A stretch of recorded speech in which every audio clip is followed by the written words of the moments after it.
โอเคสบายดีข้าพเจ้าหมูจาก OK Good Production มื้อนี้จะมาสอนการเฮ็ดหน้าเนียนโดย Photoshop อีกรูปแบบหนึ่ง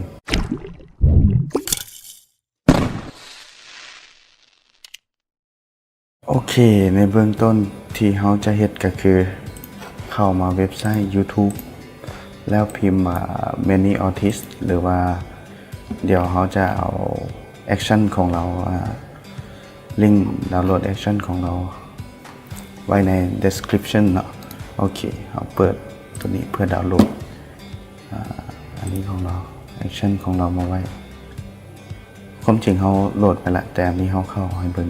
Menu T's here, and today I'm going to be doing a tutorial on how I smoothen skin in Photoshop without losing the texture. นี่เรามาคลิกเอา frequency separation Photoshop action frequency separation Photoshop action ประมาณนี้โอเคเราก็ add to chart เลยแล้วก็มาคลิกเช็คเอาออกมามันจะคล้ายๆว่าเราซื้อแต่ความจริงมันบ่ได้ซื้อเนาะมันเพิ่นเราเฮ็ดไว้ให้เราใช้ฟรีก็คือเห็นซับโทโทก็คือ0 เหรียญเราเช็คเอาออกมาลด0 เหรียญบ่เสียเงินใช้ได้ฟรี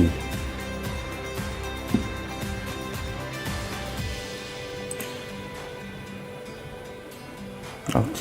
ใส่อีเมลอาจจะใส่เป็นโอเคกูด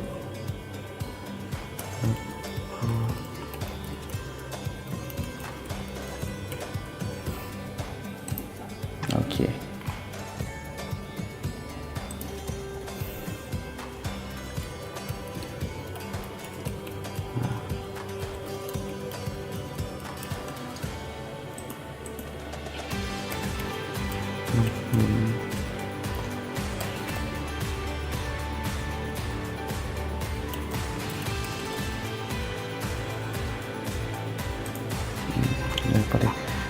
กรอกข้อมูลตามของเรานี่แหละขอโทษโค้ดก็ใส่ยังก็ได้ไปสีโค้ดจะบอกโมหูเขียนถูกบอก Intent Cap Phone Number 85205622150โอเค Continue Purchase Completing your order โอเคเรียบร้อยโอเควันนี้เรากลับมาเปิดอีเมลของเราโอเคเข้า Gmail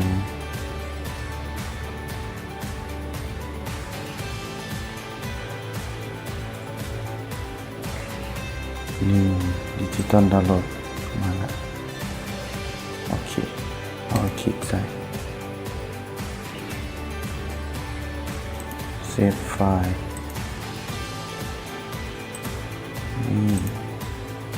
เปิดเปิงมันอยู่ใส่โอเคเขาเห็นแอคชั่นแล้วอยู่ในดาวน์โหลดอยู่ในซองซีจากนั้นเขากลับมาเข้าที่ Photoshop ของเขาหาปุ่มนี่นะถ้าไผบ่มีไปหาอยู่ Windows แล้วติ๊กแอคชั่นมันจะออกมาหลังจากนั้นคลิกใส่ปุ่มนี้แล้วคลิกมาใส่โหลดแอคชั่นโหลดแอคชั่นปุ๊บเขาก็ไปซอก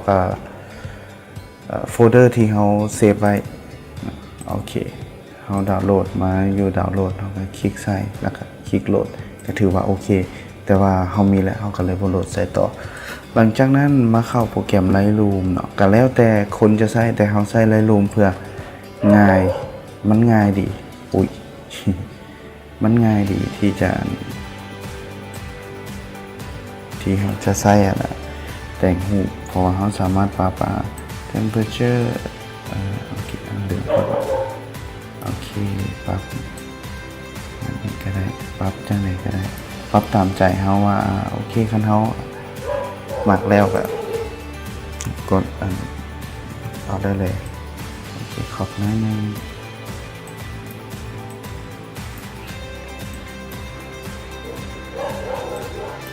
ตัดแขนตัดขาในนี้ครับมันโอเคหลังจากนั้นคลิกขวา Edit In ผมมี Photoshop กับ Lightroom มันจะลิงก์กันให้โดยอัตโนมัติเข้ากลับมาใส่ ตัวนี้Patch Tool ซูมเข้าไปเราจะใช้ตัวนี้เป็นการลึบห้อยสิวอย่างต่างๆที่มันเป็นห้อยเป็นจุดที่บ่งามโอเคลึบเดี๋ยวเราจะสปีดวิดีโอไปเพื่อให้บ่เสียเวลาในการเบิ่งเนาะโอเคก็แล้วแต่เนาะก็วงอ้อมเอาแล้วก็ไปซอกหาบอลที่มันเนียนกว่าบอลนั้นแล้วก็จำใส่คันผู้ใดซิลลายก็สิได้จำดนเนี่ย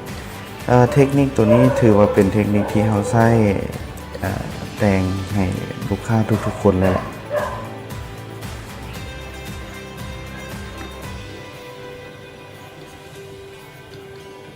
ถือว่าเป็นเทคนิคหนึ่งที่ไว้แต่กับโบแมนว่าโอ้ตัวนี้เป็นตัวที่ถูกต้องเพราะว่าหลายต่างคนต่างความมักหลายคนมักบ่คือกันบางคนก็มักเนียนๆไปเลยเนียนจนแบบว่าเนียนกว่าหน้าเด็กน้อยเลยก็มีต่างแต่ว่าเฮาเคยแต่งแบบนั้นหลายแล้วเฮาคิดว่ามันตามความคิดส่วนตัวของเฮาเองก็คือมันโอเวอร์เกินไปก็เลยหาวิธีที่แบบว่าโอเคอยากให้มันมี texture เข้ามาอยู่นำโอเคเอาจำไปว่าเลือกหูบ่ถูกที่บ่นี่หลายโพด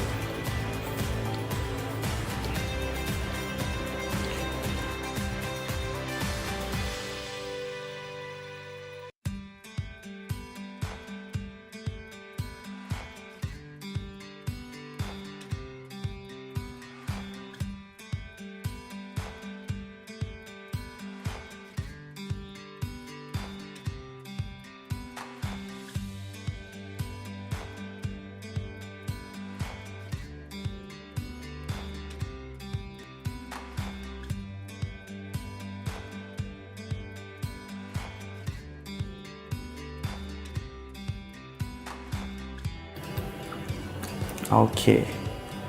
คิดว่าประมาณนี้ก็ถือว่านั่นนะเกินนี้ไปหลายกับบดีโอเคหลังจากเรียบร้อยแล้วเขากับมีอย่างไรเขากดใส่ action คลิกใส่ action แล้วมาซอกหาตัวนี้ frequency separation มันอ่านถือบ่แน่ใจเหมือนแล้วกดใส่ตัวนี้ปุ่มสามเหลี่ยมปุ่ม play นี่แล้วก็ปล่อยให้โปรแกรมมันaction มันเป็นตัวจัดการเองเรียบร้อยหลังจากแล้วปุ๊บให้มาคลิกใส่รูปตัวนี้เนาะ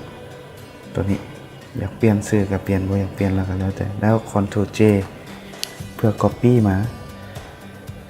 หลังจากนั้นเข้า filter blur Gaussian blur หรือว่าบางคนจะใช้คีย์ลัดก็ได้ Ctrl Q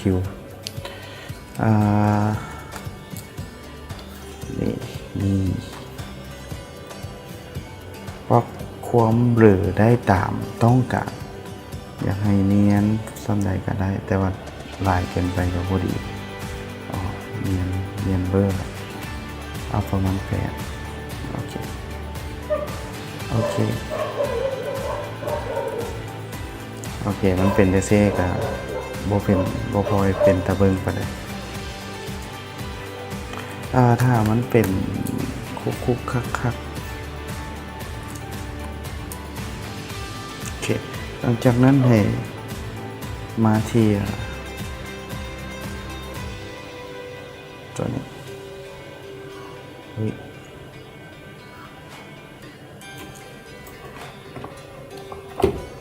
จบแล้วโอเคหลังจากนั้นมาที่ตัวนี้เนาะกด Alt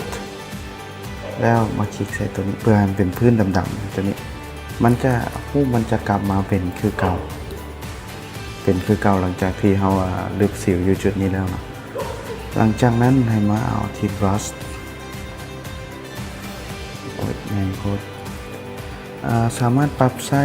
ของ brush นี้ด้วยอยู่น้ำคีย์บอร์ดเนาะก็นะเป็นวงปีกที่เขาจะขึ้นให้น้ำว่าหน้าจอมาเปลี่ยนให้มันเป็นสีขาวสีทั้งเทิงต้องเป็นสีขาวเท่านั้นเนาะ หลังจากนั้นก็มาแต้มใส่ตัวแบบเข้าไปใส่แบบของ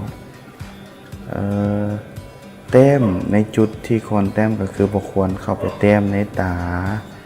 ขนคิ้วเนี่ยมาเนี่ยแต้มทาใส่แต่แถวหน้านี่เราก็จะเนียนหน้ามันก็จะเนียนขึ้นโดยที่ texture บางส่วนมันก็ยังจะมีโอเคมันจะบนเนียนจนเบิ่งว่าโอ้โหเนียนจนโอเวอร์เกินไปอันนี้ตามความคิดส่วนตัวความมักส่วนตัวก็เลยมักวิธีนี้ก็เลยเอามาแชร์ให้กันเบิ่งไปเต้นไป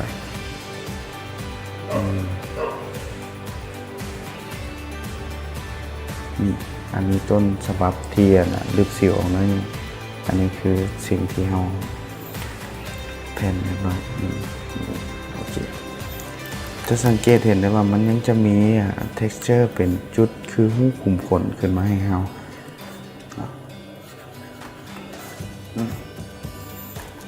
แต้มหน้าแล้วกลับมาเห็ดอยู่แต้มใส่แขนเนี่ยเพื่อให้เบิ่งก็คือว่าผิวมันคล้ายๆกัน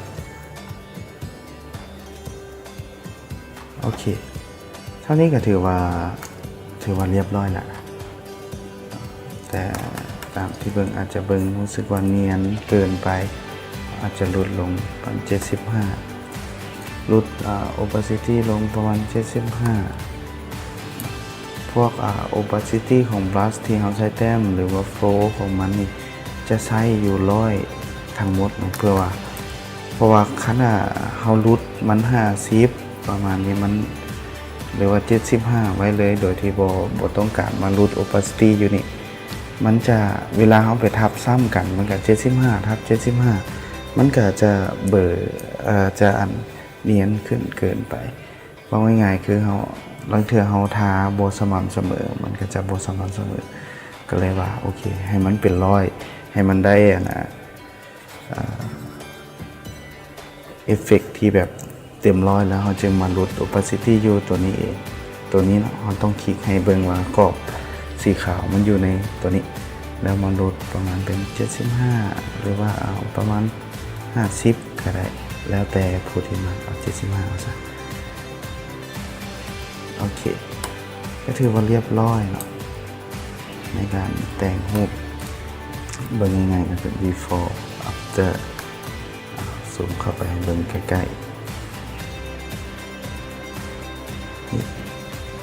หลังจากที่ลึกสิวมาแล้วยังบ่ได้เห็นหน้าเนียนก็จะประมาณนี้แต่อันนี้เอาเห็นหน้าเนียนก็จะเพิ่มขึ้นน้อยนึงแต่ก็จะเห็นให้รู้สึกว่าโอเคเป็นธรรมชาติหลายกว่าโอเคก็สิประมาณนี้เนาะวิธีตัวนี้อาจจะบ่แม่นวิธีที่ดีที่สุดเนาะอาจจะมีวิธีที่ดีกว่านี้ดีหลายกว่านี้ต่างแต่วันนี้คือวิธีที่เฮานำใช้แล้วรู้สึกว่ามันง่ายเพราะว่ามันมีแอคชั่นไว้ให้เฮาละเนาะmany artist เราได้เฮ็ดแอคชั่นไว้ให้เฮาก็มีแต่โหลดมาใช้เลย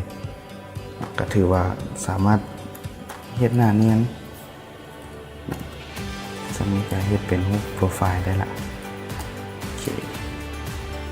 โอเคสำหรับมื้อนี้ก็ขอจบคลิปไว้เพียงเท่านี้ถ้าเรามีเวลาว่างเราจะมาเฮ็ดอีกจะมีสอนหลายๆอย่างด้วยโอเคขอบใจ